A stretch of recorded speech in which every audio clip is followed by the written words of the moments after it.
Welcome, Dr. Thesigan. Thank you.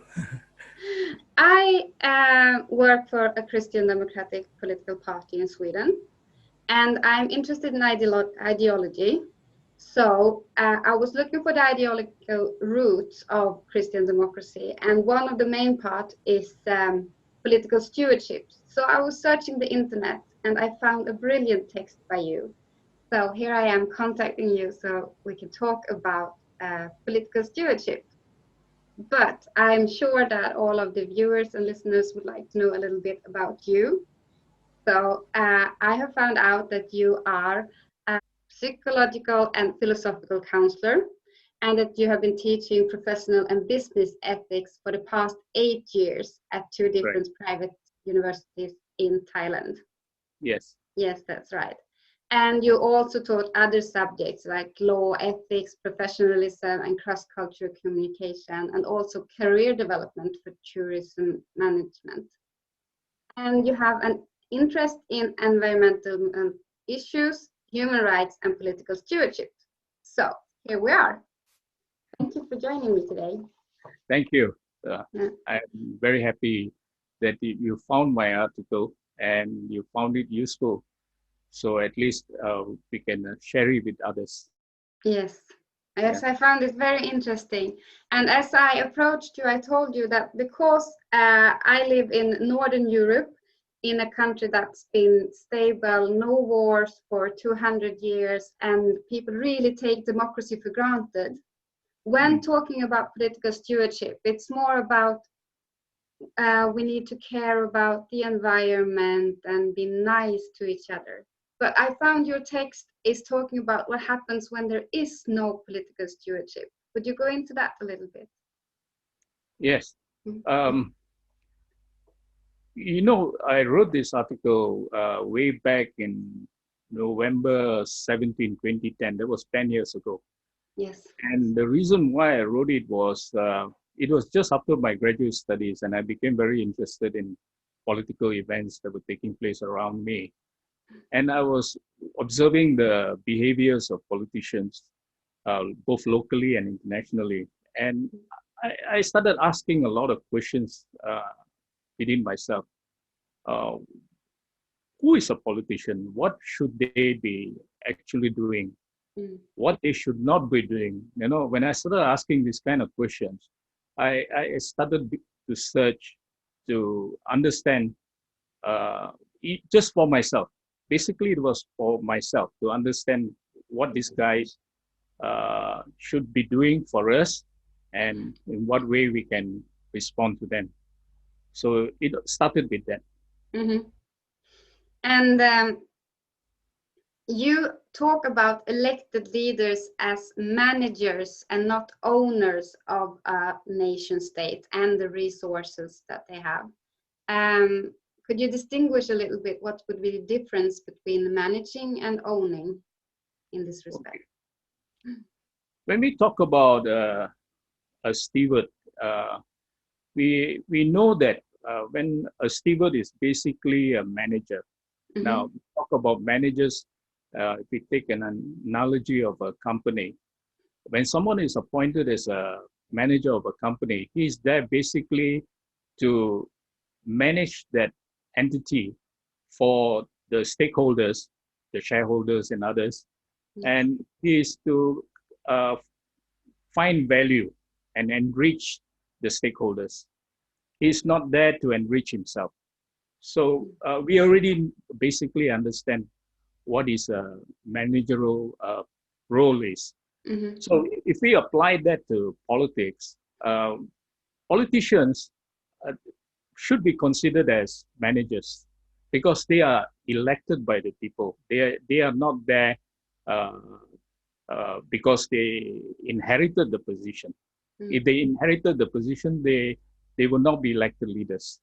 So because they are elected by the people, that means they, just like in the business environment where a person is employed as a manager, this person is also appointed as a manager. And as a manager, he's supposed to be managing everything for the stakeholders. And the stakeholders are the citizens of the nation. Mm-hmm. So in that way, he is not an owner. He's not a ruler.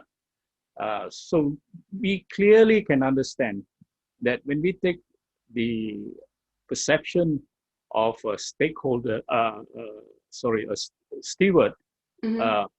then the person who has been appointed in political position must behave as such, that Yes. he in a managerial role. And you also take this, you tell the people that are reading your short paper to use it, the idea of political stewardship as a benchmark for evaluating if a rule is actually democratic or not. Yes, Yes. I do. Because if we use the idea of political stewardship to start evaluating what is going around us, political behaviors, political activities, uh, whatever that is happening politically, we more or less can gauge whether what is happening is democratic or not. Mm-hmm. Let me give you an example. Let's say a person is following political stewardship, and he considers himself to be a manager, not a ruler.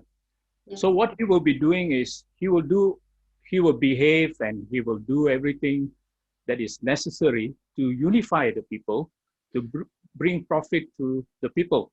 He will not try to divide the people. He will not cause conflicts among the people, because those who cause conflicts among people are those who intend to own something or to take dominance over some people.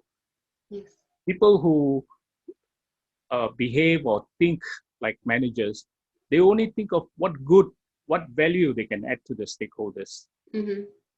And you were talking about you put up 6 different points on this, and you are actually already discussing the first one, which is if elected leaders do represent all citizens of a nation state, because then they are not dividing and they are looking for the interest of all in the nation state. Correct. Because if you observe sometimes politicians, they will say, I'm from this party, I'm from that party, I'm working for these people, I'm working for that people. But actually, if you really look at a politician and if he considers himself a political steward, he will be working for the entire nation, for every single individual in that nation who is a citizen, right? He will be working for their good. He will not be taking sides, neither will he be in any way promoting divisions. So in that sense, we have to understand. And that is such a good point, because, as I was saying, in really long-term democracies, sometimes you lose that that viewpoint, and you start having a lot of debates are good, but angry debates where you view each other as enemies instead of us politicians together trying to promote what would be the common good for all people of our country. Correct. Yes. Even if there is an issue in a nation or in a state, and there are politicians from different political parties, now if they consider themselves stewards of the nation, then they shouldn't be fighting over the issue. What they should be doing is they should be working as a team, get together, collaborate, and come up with a solution for the issue.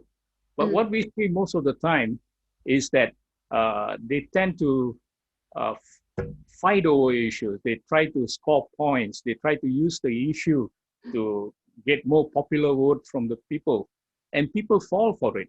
And this is where it causes division among the people. It doesn't benefit the stakeholders. No, I agree with that. As a politician myself, I also see this that there are always elections coming, and I understand why people or politicians want to say, this is my viewpoint, this is because you need the votes to get to power. But if you have the power, you also need to do what is good for the people. So, True. yes. So actually, we are talking political stewardship as an ideology. Mm. In the pure sense, a person who really truly believes in this ideology will not be thinking of power first. Mm. They'll be thinking about service. They'll be thinking about how they can serve the people. Mm. And power will be secondary. And even if they think about power, it is about how to use power for the benefit of the people. So they will not be worried about, scoring points, winning an election. Mm. All that will become secondary. That is a good point. As I mentioned before, you went through 6 different points in this paper. And another one that you had was how the resources of the nation states are invested and managed, if they are doing that transparent and accountable. Would you say something about that? Yes. Now, the main reason why a politician who is playing a managerial role should manage the national resources properly is because if he doesn't, then it will lead to debts. Mm. And when it leads to debts, it is not just the current citizens that will end up paying the debts. It will be the children and grandchildren, and this is not going to be good for any nation state. That is true. Mm. You had also a good point talking about in this paper, which I will post together with this video, hopefully, that what kind of, or how do elected leaders use power, if they use it to protect or to abuse the citizens. You were showing a picture saying that if a manager used the company security guards to beat up the company stakeholders, that would be like the elected leaders using the military on their own people. True, very true. Now, usually politicians who consider themselves stewards, they know that they are there in the managerial role. That means the real bosses are the people. How can you plan to beat up your boss, or you beat up your boss? The people are the bosses. Yes. So if the people are the bosses, and even the police and the military, they are there to protect and serve the people. And even if there is an issue, the people feel that something is wrong, they go out on the streets and demonstrate. They are still the bosses on the street, right? So you don't send the police and the military on the street to beat up your bosses who are saying, "Hey, look here, and I have an issue with this thing, and I'm protesting because you don't hear me loud enough." Yes.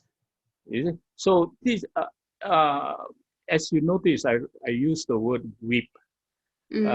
So if politicians use the police and the military as a whip, then what they are basically doing is they are saying, you are not the boss. I am the boss. You are just there to obey me. If you don't obey me or you give trouble to me, I will use these resources to whip you into line so that you toe the line. You do as I say. So that will start revealing their character. Whether these politicians are truly have a stewardship mind. Yes, and if they are servants. Yeah. And another point you're making is about how they use legislation and for whose benefit any change in legislation would be. Yeah, in most instances, if you notice of events going around the world, when somebody comes into power, one of the first things they try to do is change the law. And we always have to ask this question, why do you want to change the law? Especially when a particular law is really beneficial to the people. And even if you want to change the law, the initiation should come from the people.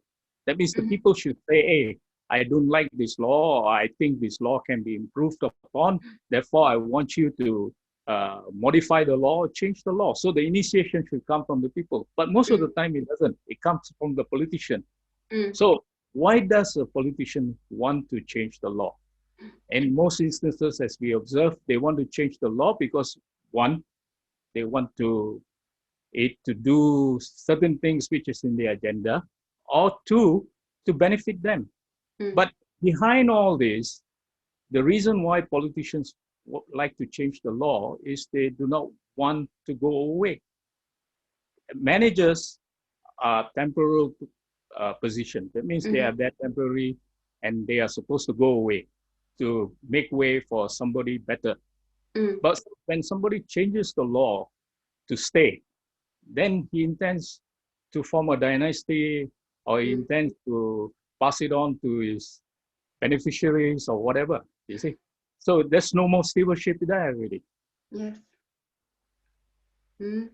So in that sense, we should, as citizens of countries, we should ask, why is a politician changing the law?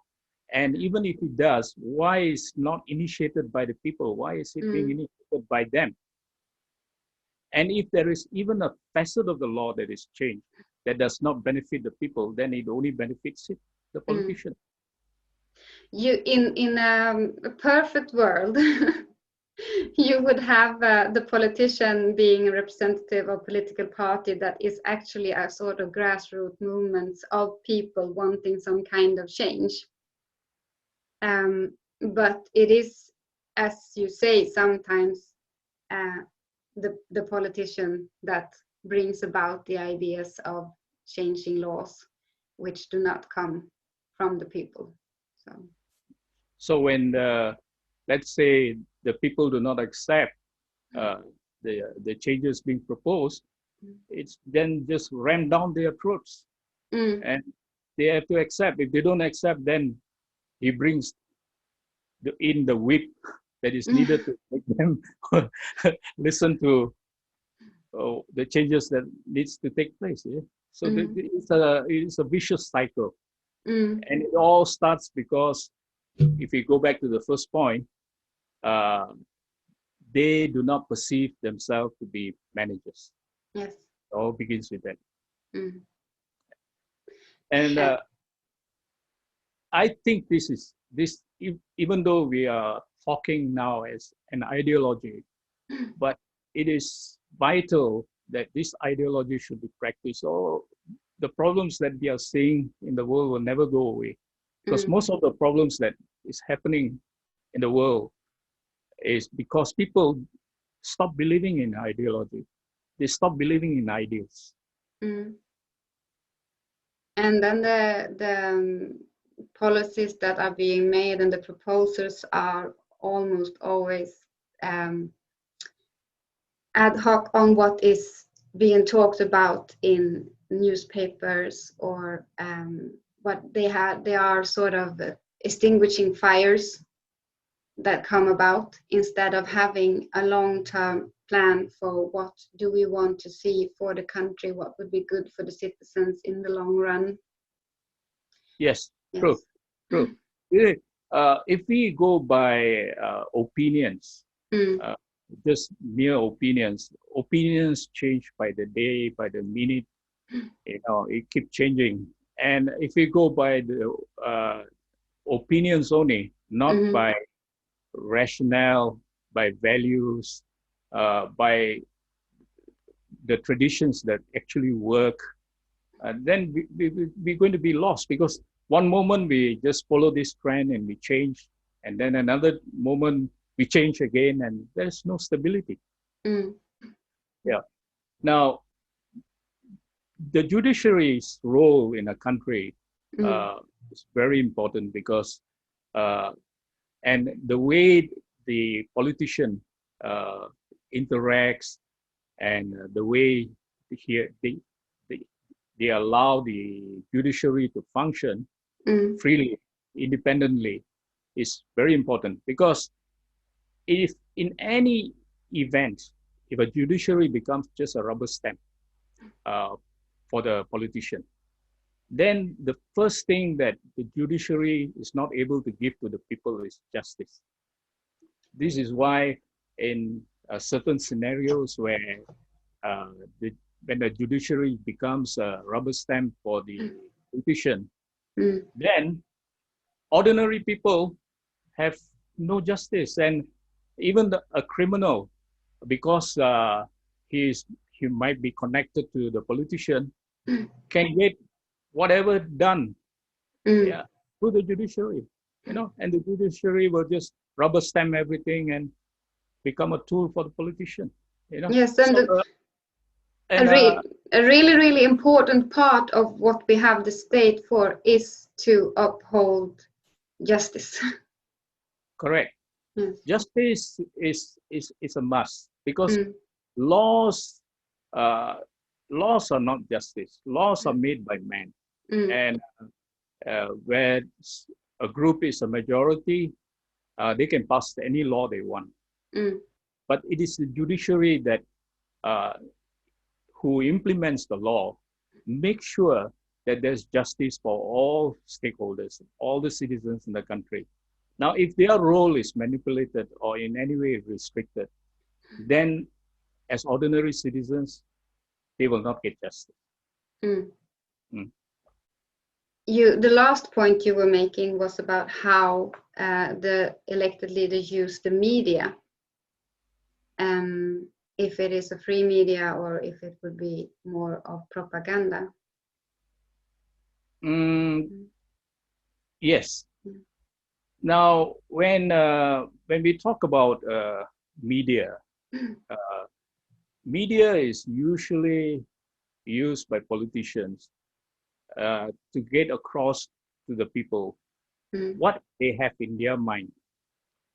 But in actual reality, we know that the media is there to inform the people what the people are supposed to know, not what they have to know. There's a difference. If the media is given the opportunity to actually play their role, where they can tell all sides of a story, then there will be proper information fed to the people, and when there is proper information fed to the people, they can make proper decisions, informed decisions. Propaganda is like, one guy gets up there and he starts shouting, this is what you should know. This is what is happening, and you should believe this is the truth. This is the gospel. And then if people are going to make a decision on that, it's no more informed decisions. Wow. I really, both when I was reading this and in this talk, I really think that what you are saying can inspire politicians to act more as stewards and as servants, and also people to look on the people that are searching the positions as politicians, to look for representatives that would hold these values high, because you do want someone who's not searching power to exercise it for his own good, but for the good of the people. Let me explain it, kind of like connect all of it together. When a politician, he thinks of himself as a steward, then he will make sure, as a steward, as a good manager, he will make sure in terms of resources, he will try to get maximum benefit for the people. Okay. The next thing he will do is, in terms of security for the people, he will make sure the armed forces and the police protects the people, in every way. They provide the security that is needed for the people, everyone in the country. He will make sure. And he will also make sure in terms of the laws that are being passed, he will make sure that nobody would want to change the law for an individual's benefit or a group's benefit. He will make sure that the laws are there for the benefit of all people, And in terms of the judiciary, he will make sure they are independent. They are given the opportunity that is needed to practice justice. He will not interfere. He will support them. If people go against the judiciary, he will remind them and say why the judiciary should be independent and why they should be supported, you know. And in terms of the news media, he will not try to use the news media. He will work with the news media to see how the news media and the politician can benefit the people. Now, all this, if you look at it, to the modern years, it sounds pure ideology. But if you really look at it, most of our problems in our world is because people don't practice this. They know this. It's not something new. This has always been there. These are some of the values, but they don't practice it. That's the problem. I find this very inspiring, and I'm very thankful that you took the time to talk to me today so that I can post this to other people searching for an ideological view on what it is to be a leader and try to put that to use. Can I add something? Yes. If we really want to see this kind of ideas be promoted in our societies, we should promote this kind of ideas at the educational level, at university levels, and we should allow the students to explore this kind of ideas, not teach something that is always how to make money, how to become rich, how to become successful in the career. If you really think about it, some people can become very rich, very successful, but if it is in an environment run by a corrupted politician, what good is it going to do? Yes. So we should actually start thinking about how we can promote these kind of ideas at university levels, school levels, high schools, universities, so that students get exposed to this kind of ideas, and they would want the adults to start practicing it. They would want the citizens to practice it. They would want the politicians to practice it. And when politicians do practice it, they will support them. When they don't, then they will do something about it. Yes, that's an amazing conclusion. Thank you so much for being with me today, and I will post this both in the course that I'm running for Christian democracy, but also in an international group and in a Zimbabwean group that I am a part of. So thank you so much for talking to me today. I thank you because even though I wrote an article 10 years ago, you were one of them who saw it as useful, and because of that, we were able to do this interview. So I must also thank you for your insightfulness. Thank you very much. Thank you so much.